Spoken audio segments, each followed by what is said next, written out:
Buenas tardes, en esta ocasión hablaremos sobre el diagnóstico prenatal. Bueno, el diagnóstico prenatal surge de la necesidad de tener algún mecanismo o herramienta para poder prevenir alguna alteración al nacimiento. Todo padre cuando vive un embarazo pues tiene una alta expectativa, una gran ilusión de su producto, de su pequeño o pequeña, y también tiene una gran incertidumbre por lo que pueda pasar durante este proceso tan complejo. Aproximadamente del 3 al 5% de los embarazos se complican por defectos al nacimiento o trastornos genéticos como tal. Las anomalías cromosómicas, por ejemplo, son frecuentes y están presentes en aproximadamente 1 de cada 150 recién nacidos vivos. Ya tomando en cuenta que durante la gestación muchos de estos fetos con anomalías cromosómicas pues se pueden perder por pérdidas gestacionales, sobre todo en primer trimestre. Acá tenemos un poquito la incidencia de algunas de las alteraciones cromosómicas más frecuentes. En este caso algunas aneuploidías como T21, T18. Bueno, entonces el tamizaje prenatal surge como una medida de prevención enfocada a una detección oportuna, y entonces vamos a dividirlo entre las pruebas de cribado o tamizaje como tal, que nos hablarán de un riesgo, y las pruebas de diagnóstico, donde ya hay una invasión para obtener material genético y poder realizar una prueba certera. Y bueno, esto nos permite un impacto sobre una intervención durante la gestación, incluso una intervención intrauterina o al nacimiento, y también incluso el poder tomar la decisión de interrumpir el embarazo. Bueno, ¿cuándo está indicado un diagnóstico prenatal? Pues en mujeres con edad materna avanzada, edad materna de riesgo, cuando ya tenemos algún antecedente previo en la familia, como un hijo con una aneuploidía, cuando presentamos anomalías cromosómicas estructurales en los padres con riesgo de recurrencia en los hijos, cuando hay una historia familiar de enfermedades genéticas que pueden ser ligadas al X, recesivas, dominantes, eh, metabólicas, cuando hay riesgo de defectos de tubo neural. Y claro, cuando en exámenes durante la gestación, como ultrasonidos o alteraciones que encontremos en marcadores séricos, nos indiquen que requiere un diagnóstico un poco más especializado. Y claro, la angustia materna es suficiente justificación para realizarlo. El derecho. Recordemos que el diagnóstico prenatal es el derecho de cualquier pareja en edad reproductiva para tener un poquito de herramientas contra esta incertidumbre del proceso de la gestación. Bueno, entonces, ¿cómo vamos a evaluar el riesgo? Recordemos que el abordaje se empezó a delimitar con base en las cromosomopatías, así que casi siempre lo encontraremos enfocado hacia ellas, y se diseñó específicamente para trisomía 21 por su frecuencia. Sin embargo, aplica para muchas otras alteraciones, incluyendo alteraciones como defectos del tubo neural, malformaciones estructurales y también, claro, pues algunas monogénicas. Ahora, también es una herramienta que con antecedentes específicos nos permite pues identificar tempranamente pues una situación, un producto con alguna anomalía genética. Por ejemplo, cuando tenemos el antecedente de fibrosis quística, pues podemos realizar el diagnóstico in útero de otro bebé con fibrosis quística o con alguna alteración metabólica grave, e incluso pues si se justifica tomar la decisión de interrumpirlo.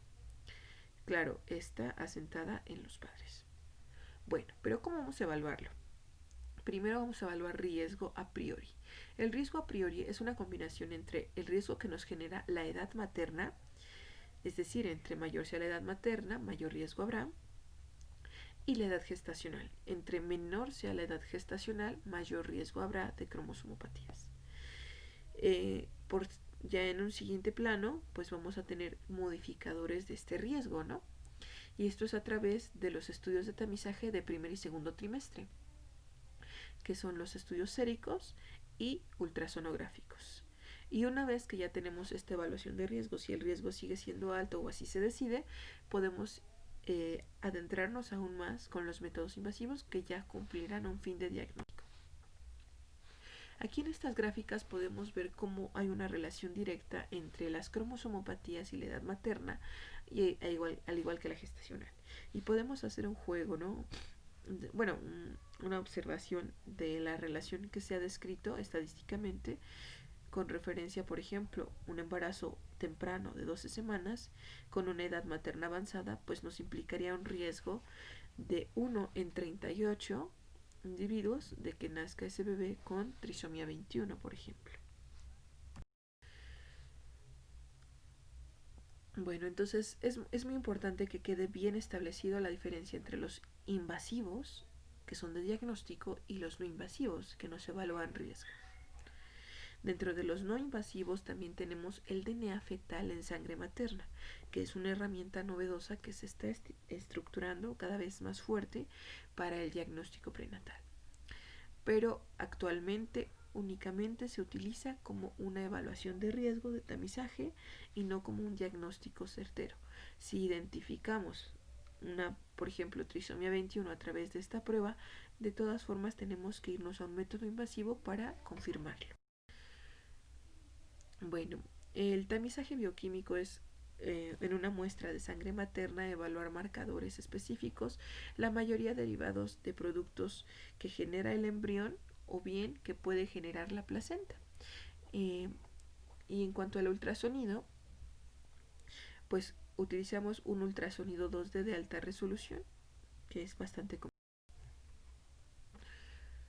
Bueno, entonces dentro del tamizaje de primer trimestre que se lleva a cabo entre estas semanas, incluso un poco antes, tenemos los marcadores séricos como la proteína plasmática asociada al embarazo y la fracción beta de hemoglobina de gonadotrofina coriónica humana libre en plasma.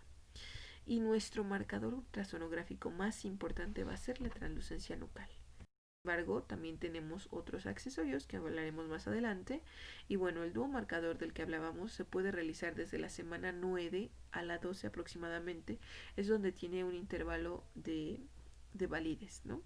Y bueno, este nos puede ayudar de acuerdo a su porcentaje como está en el riesgo específico, ¿no? Por ejemplo, la proteína plasmática habitualmente está baja en las alteraciones cromosómicas y la gonadotropina coriónica puede tener diferente comportamiento, por ejemplo, está elevada en trisomía 21.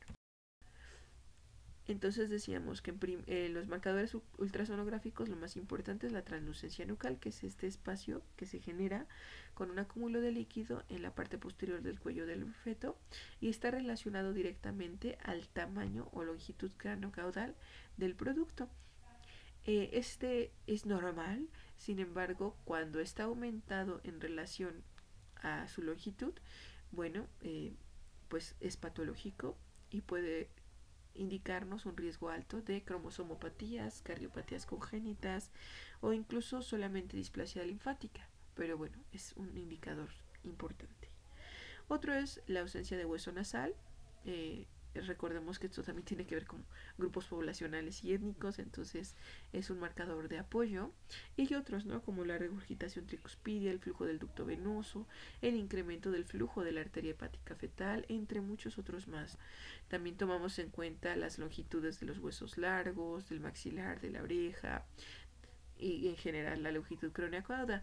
Recuerden que la mayoría de cromosomopatías cursan con restricción del crecimiento intrauterino y hay defectos estructurales específicos que se pueden usar como marcadores, ¿no? Como la arteria umbilical única o la holoprosencefalia muy frecuente en T13 o el eufalocele, por ejemplo, que podemos encontrar o identificar en Beckwith-Wiedemann, entre otros. Bueno, aquí tenemos algunas imágenes para complementar, pero en aras de tiempo no las abordaremos una por una. Y bueno, entramos al tamizaje de segundo trimestre, ¿no? Entonces, esta se lleva a cabo en promedio de la semana 15 a la 22. En cuanto a los marcadores séricos, vamos a utilizar el cuádruple marcador, que es la alfa-fetoproteína. Cabe mencionar que también se utiliza mucho para la detección de defectos del tubo neural.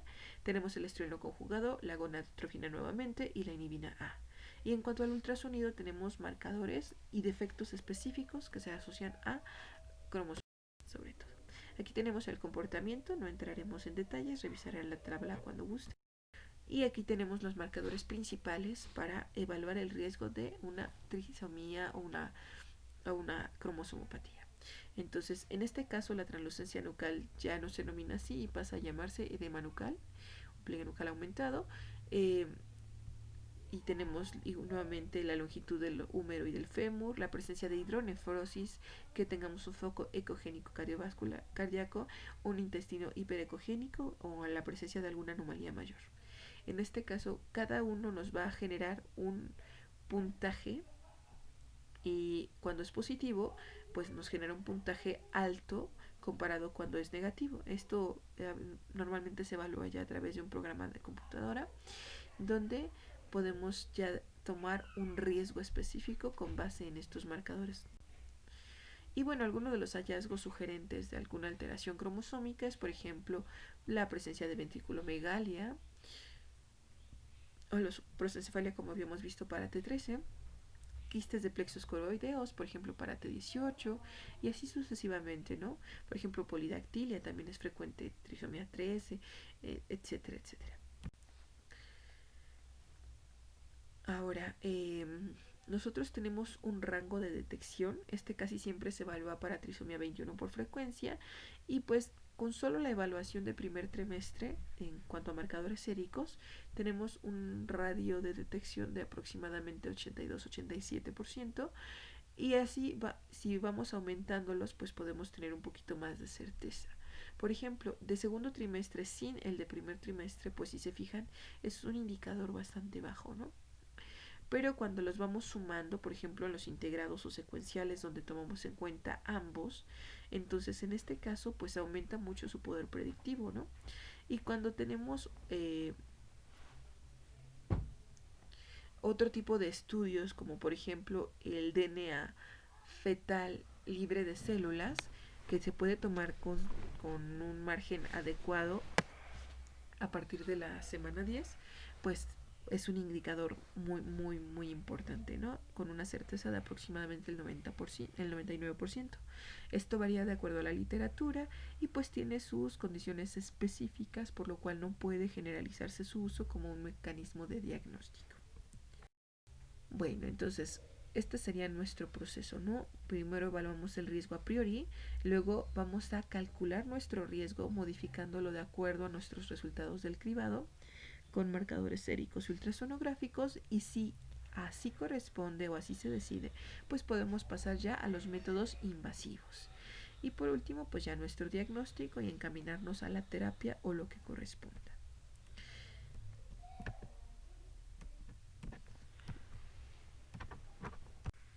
Muy bien, entonces tenemos tiempo específico, porque cuando nosotros hacemos una evaluación, están estadísticamente fundamentadas en estudios.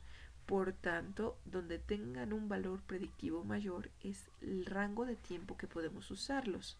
No es que posterior a este periodo ya no sean útiles, pero disminuye su poder predictivo. Por tanto, no son tan confiables y tienen que acompañarse de más estudios. Y también es importante tomar en cuenta el tiempo, porque la finalidad de este estudio es poder diagnosticar a tiempo de poder tomar decisiones correspondientes, ¿no? Recordemos que la OMS estipuló una serie de recomendaciones para los estudios de tamizaje, y es que le podamos brindar al paciente, una vez detectado el padecimiento, que le podamos brindar algo, ¿no? Alguna opción. Si simplemente le decimos, tiene esta situación, pero no podemos hacer nada, ni va a cambiar nada, pues es bastante inadecuado el realizar el diagnóstico. Entonces, por tanto, aquí tenemos que hacerlo en tiempo correcto para, por ejemplo, si así lo decide la madre, dado que, bueno, la pareja como tal, dado que es una condición que involucra discapacidad, un síndrome polimalformativo, etcétera, que afectaría la calidad de vida tanto del paciente como de su familia, pues podría tomar la decisión de interrumpirlo y tenemos que darle la oportunidad de que el diagnóstico sea en esa ventana de tiempo, no posterior a esta, y de todas formas que tenga el producto, ¿no? O ya no tenga la capacidad de tomar esta decisión. Por tanto, siempre se recomienda que sea lo más temprano posible dentro del margen de seguridad. Bueno, aquí tenemos las opciones invasivas, ¿no? Y por un lado tenemos la biopsia de vellosidades coriales, que es, bueno, que está en el rango de las 10 a las 12 semanas. De hecho, se puede tomar desde la 9. Sin embargo, el riesgo de pérdida de la gestación aumenta. De por sí esta tiene en promedio un riesgo de 1% que puede subir a 2. Y bueno, el resultado dependerá del tipo de abordaje que se haya hecho para el estudio molecular, ya sea citogenético, molecular y a través de qué sistema. En cambio, la amniocentesis se puede realizar entre la 15 y la semana 17, incluso un poquito más adelante, con todo el margen de seguridad, pero recordemos tomando en cuenta esto, ¿no? Que podemos interrumpir un embarazo antes de la semana 20. Y el riesgo de pérdida gestacional en este caso es de 0.5%. Y bueno, ¿de dónde vamos a tomar células? Porque las células deben de proceder del producto y no estar contaminados con el DNA de la madre, porque nos podría llevar a un falso negativo, por ejemplo, ¿no? Entonces, cuando nosotros hablamos de la amniocentesis, lo que estamos tomando son células descamativas del feto que están flotando en el líquido amniótico, y estas provienen de la membrana amniótica y del ectodermo y las células epiteliales de diferentes mucosas. En cambio, cuando nosotros hacemos una biopsia de vellosidades coriales, pues lo que estamos tomando es trofoblasto, ¿ok? Que es la parte externa del corión. Y por otro lado, pues podemos llegar a tomar pues un poquito de mesodermo extraembrionario, ¿no? Entonces, esto es las células que tendríamos para cultivo. Ahora, cuando nosotros hacemos una amniocentesis, una biopsia, este es un estudio muy bonito donde nos explica algunos de las indicaciones de estos estudios invasivos, ¿no? Y entonces tenemos que un gran porcentaje se realizan por edad materna de riesgo, y más tempranamente la biopsia de vellosidades coriales, pues por hallazgos, ¿verdad? Hallazgos tempranos, como la presencia de una translucencia nucal aumentada, un higroma quístico o datos específicos que nos hablen de cromosomopatías, y aquí vemos nuevamente la angustia materna, ¿no? Y en este caso, cuando hablamos ya de la amniocentesis, pues la mayoría es por edad materna de riesgo o por defectos específicos que hemos identificado que puedan ser riesgos bioquímicos, marcadores ultrasonográficos, entre otros. Y como decíamos, pues la biopsia de vellosidades coriales puede ser transcervical o transabdominal guiada por ultrasonido. Es un diagnóstico bastante rápido con un riesgo relativamente bajo, solo que debemos de tomar muy en cuenta que existe un 4% de riesgo de que tengamos un sesgo, que es un mosaico confinado a la placenta. Bajo esta sospecha es importante pues tomar otro estudio complementario, como en este caso podría ser una amniocentesis. Y la amniocentesis, bueno, en este caso no hay riesgo de mosaico placentario, se hace a partir de las 15 semanas, su contra es justamente el tiempo, que nos deja muy poco tiempo para la toma de decisiones y llevarlas a cabo. Esta se realiza transabdominal, es una muestra de líquido amniótico y se hace guiada por ultrasonido. Se toman entre 15 y 20 mililitros y tienen riesgo relativamente bajo. Se pueden hacer en ambos casos el estudio citogenético, bioquímico o molecular. Por ejemplo, si es un paciente que tiene alguna anomalía genética en la familia, por ejemplo una monosómica, y existe un riesgo de herencia, pues se puede tomar las células de este producto para un análisis genético sobre la mutación específica, o bien el cariotipo por una anomalía estructural o por algún riesgo de aneuploidía. Bueno, también existe la cordocentesis, que es una muestra que se toma directamente del cordón umbilical y va dirigido a la sangre fetal, pero puede también llevar contaminación de sangre materna y tiene un riesgo bastante más alto de pérdida gestacional, porque podemos generar complicaciones como incluso la trombosis del cordón. Siempre se prefiere tomar de alguna arteria en vez de la vena por los riesgos específicos, ¿no? Y pues hay un riesgo de que tengamos resultados ambiguos. Y bueno, en este caso, pues no se utiliza tanto, ¿no? También por el tiempo, se realiza entre la semana 19 y 21 y pues ya no estaríamos en tiempo de, en dado caso, pues interrumpir el embarazo. Bueno, además de esto, pues tanto los marcadores séricos como ultrasonográficos nos pueden ayudar también a identificar cuadros que complican el embarazo, como por ejemplo la preeclampsia. Ahora, retomando un poquito otras vías de diagnóstico, bueno, de evaluaciones, pues tenemos el DNA fetal, ¿no? Libre de células en sangre materna. Puede ser en células, pero se utiliza habitualmente el libre de células. En este caso, pues recordemos que hay un intercambio de estos factores de DNA, de estos fragmentos de DNA. Tanto en la madre como en el feto constantemente hay apoptosis celular, de donde se van a desprender pequeños fragmentos de ácidos nucleicos que pueden llegarse a identificar. Entonces, en este intercambio, estos pequeños fragmentos pueden identificarse en la sangre materna a lo largo del embarazo y van aumentando conforme va aumentando la gestación.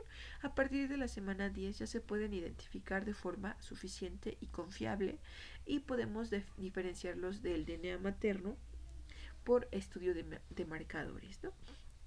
Entonces, este tipo de fragmentos se cuantifican y si tienen una representatividad alta de algún cromosoma en particular, se puede identificar alguna trisomía, por ejemplo, o alguna aneuploidía. Entonces, es un diagnóstico muy temprano, no es invasivo, por lo que no involucra un riesgo para el producto.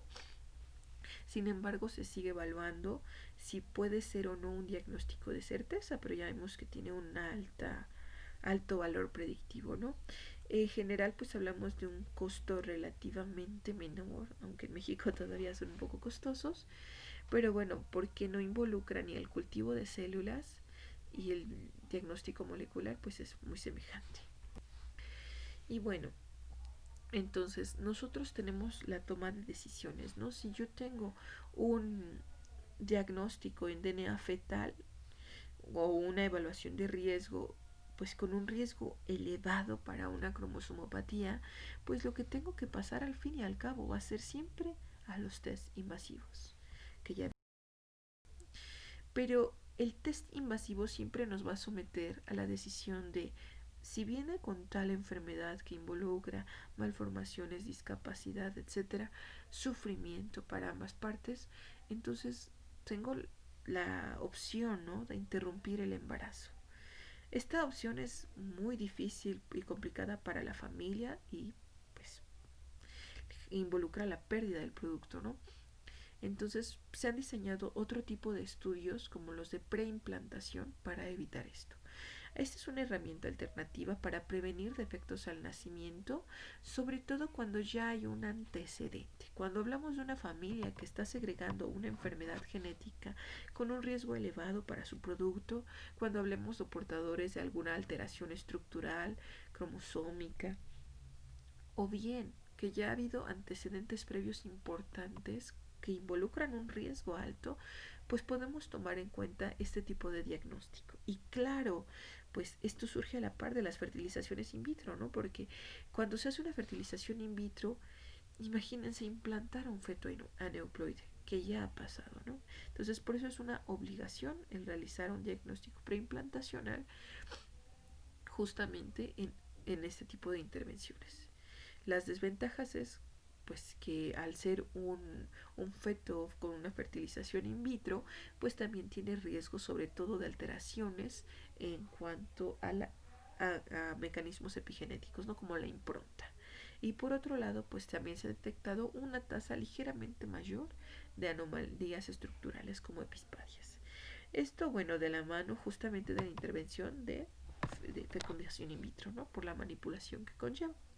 Y bueno, ¿cómo se lleva a cabo? Pues en este caso se hace una estimulación ovárica, una biopsia ovárica y se hace una captura de ovocitos. Estos ovocitos van a ser fecundados a través de inyección intracitoplasmática del material del espermatozoide, y una vez que ya se tiene fecundado, este se va a cultivar. Una vez que ya se cultivan, se va a tomar una biopsia en la cual se tomará una blastómera o el trofoctodermo y se hará el estudio correspondiente, ya sea con citogenética molecular o bien un estudio molecular de secuenciación. Y una vez que se tiene este resultado de las pruebas genéticas, bueno, si está libre de alguna de las enfermedades por las cuales se solicitó el estudio, bueno, entonces se transfiere e implanta al útero materno. Entonces, la tasa de éxito tampoco, bueno, es variable, pero pues no es del 100%, ¿no? Entonces también involucra el riesgo de que una vez que se haya implantado pueda más adelante llegarse a perder la gestación. Y bueno, sí tiene sus limitaciones, claro, y sigue evolucionando, pero es una buena opción para parejas con riesgos específicos para evitar el tener que someterlas a una decisión tan fuerte como la interrupción del embarazo.